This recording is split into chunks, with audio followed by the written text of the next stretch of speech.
Bonjour à tous et bienvenue sur Le Turf TV pour notre émission quotidienne qui traite du Quintet Plus et du 5-5.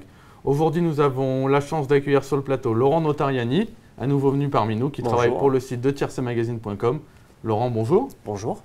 Et pour nous aider également dans notre tâche, Pierre Arena, monsieur Stat de Le Turf TV et également de Stat au Turf. Bonjour Pierre. Bonjour Alex et bonjour à tous. Donc aujourd'hui, sommaire de l'émission, l'analyse de la course par Laurent, la statistique du jour par Pierre, le prono du consultant et enfin le meilleur pour la fin, le ticket tout fait.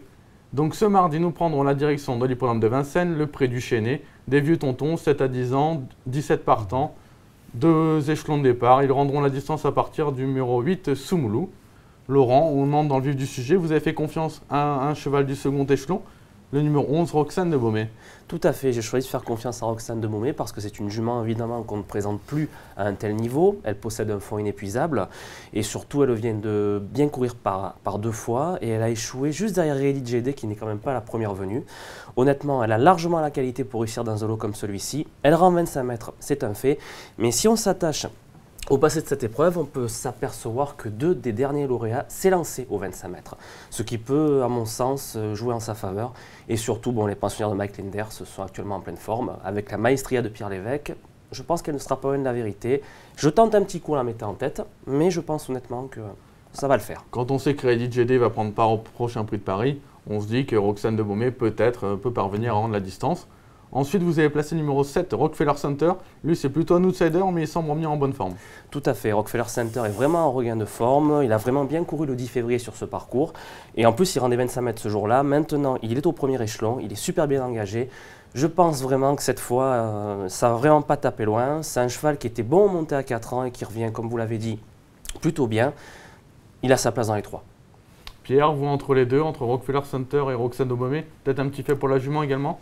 Un petit fait pour la jument parce que c'est la favorite de la presse. Alors si on s'intéresse à la réussite de la favorite du favori de la presse dans cette épreuve, il y a de quoi avoir peur. À peine 38%, c'est ridicule, je dis bien, pour un favori au trot. Mais si l'on va plus avant dans l'étude des performances du favori de la presse au cours des 10 dernières années, on s'aperçoit de la chose suivante, c'est que souvent, il a été disqualifié pour allure irrégulière. Bref, il n'a pas défendu sa chance jusqu'au poteau, donc on a oublié ces chevaux-là pour s'intéresser à ceux qui ont couru du premier au dernier mètre du parcours. Et à ce moment-là, on a 5 chevaux, 5 favoris au départ, 3 à l'arrivée, 60% de réussite. Oui à Roxane de Beaumais, qui peut effectivement faire honneur à son titre, d'autant que Laurent l'a mise en tête et qu'au cours des 10 dernières années, la favorite ou le favori de la presse n'a jamais gagné. Pourquoi pas aujourd'hui? Par contre, peut-être le favori du public, maintenant le numéro 3, Sergent Durib, invaincu cette année. Vous l'avez mis qu'en 3e position. En effet, Sergent Durib a tout pour lui au papier, il reste sur 3 victoires et qui plus est à ce niveau. Le cheval est en gros retard de gain, il est très estimé, mais le problème pour moi, c'est juste un petit bémol, c'est que ça fait 3 semaines qu'il n'a pas couru et c'est un cheval qui est meilleur lorsqu'il court un peu rapproché.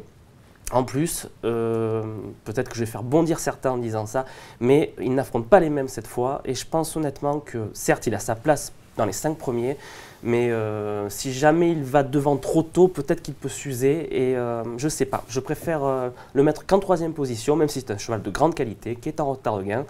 Mais 3e, je pense que c'est sa place.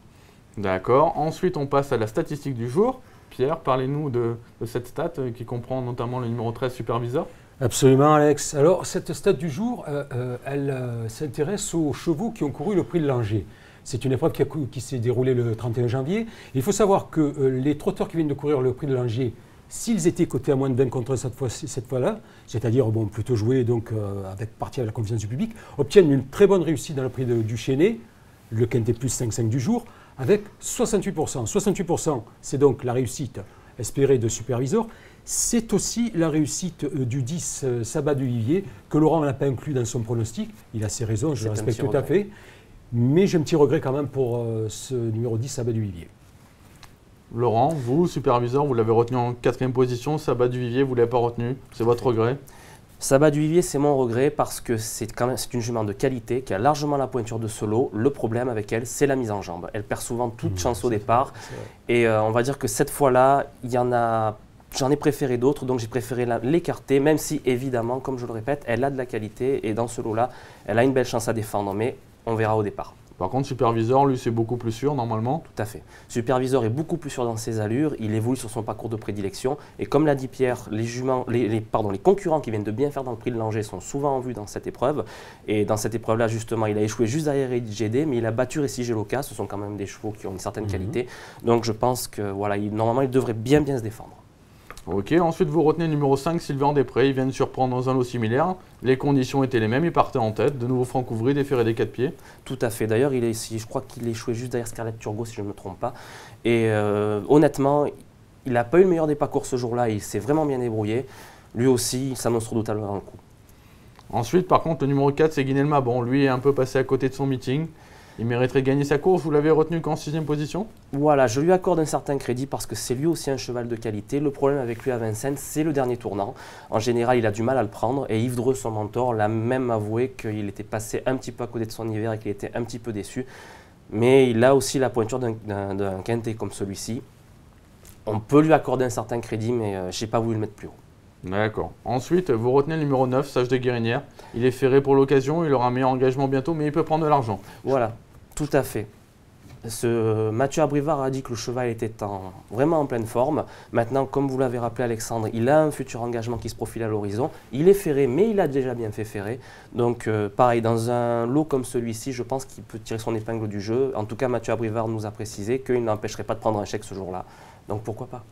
D'accord. Et enfin, le dernier cheval de votre sélection, le numéro 12, Kimja, qui elle sera déférée par contre. Voilà, alors Kimja, c'est une mère courage, elle donne toujours le meilleur d'elle-même. L'autre fois, elle s'est lancée en seconde ligne et pour elle, c'était vraiment trop compliqué. Cette fois, elle rend 25 mètres, mais c'est quand même une jument qui, elle aussi, a la pointure de ce lot. Thomas Lévesque est appelé en renfort. Je pense que si on cherche une petite cote à tenter, c'est de son côté qu'il faut chercher. D'autant plus qu'elle connaît ce parcours par cœur. Donc je pense que si on cherche un bon outsider qui peut brouiller les pistes, Kimja fait figure de bonne candidate. Pierre, pour Kimja? Pour Kimja, eh bien, j'ai la même analyse que Laurent. Il faut savoir qu'en étudiant la composition des arrivées de cette épreuve, on s'aperçoit que plus d'une fois sur deux, grosso modo, on a à l'arrivée un cheval qui n'appartient pas aux 8 favoris de la presse. Alors Kimja est de cette catégorie-là.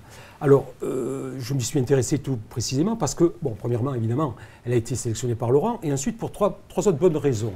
La première raison, c'est qu'elle vient de passer par le prix de Brest. C'est une préparatoire à ce prix du Chénet. Donc, elle mérite tout notre respect.